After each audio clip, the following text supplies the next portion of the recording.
Laskin Corla, I think we've disagreed on a lot, but I think we can all agree that for many, house prices are unaffordable, rents are too high, and there are an unacceptable number of people in temporary accommodation.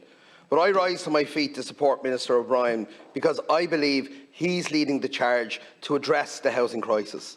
As Vice Chair of the Housing Committee, I've had the opportunity to see him and his team at work over the past 2 years.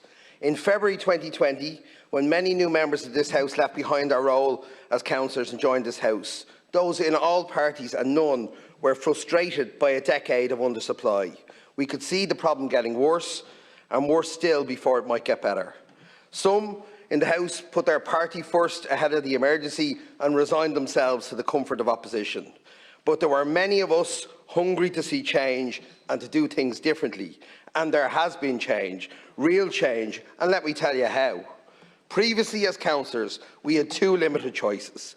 We could build a low number of homes with low income limits, with low budgets and a low number of staff, or we could give that land, public land, away to developers with no certainty of delivery or supply. They were unacceptable choices. With a new minister and a new government, all that has changed, and we have a radically different housing plan which leads with public supply. Now, councillors, the length and breadth of the country, all around, on public sites, have greater budgets, more staff. They can build more homes which are available to more people. Those councillors can build below-cost affordable purchase. They can build below-cost secure and affordable rental, like we see in many European cities. They can partner with approved housing bodies and the Land Development Agency, secure in the knowledge that there is multi-annual budgets. They can build 100% public housing on public land where that is needed. They can buy more land for future development. They can tackle vacancy and dereliction. They can identify unutilised zoned land and they can tax it.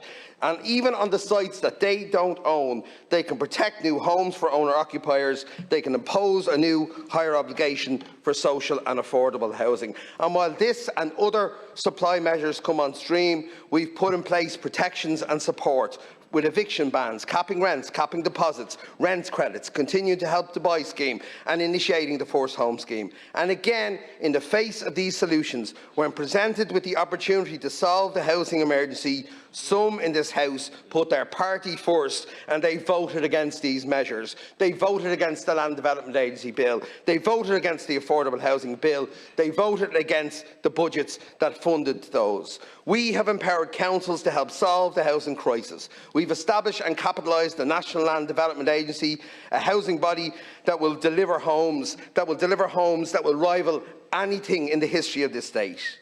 And to those who are listening outside this House, at home, who don't have a home, I know all this seems like white noise, but I want you to know that change is happening. It's happening on the 25 public housing sites in my constituency alone. Planning is turning into building sites, and soon those building sites will turn into homes for you.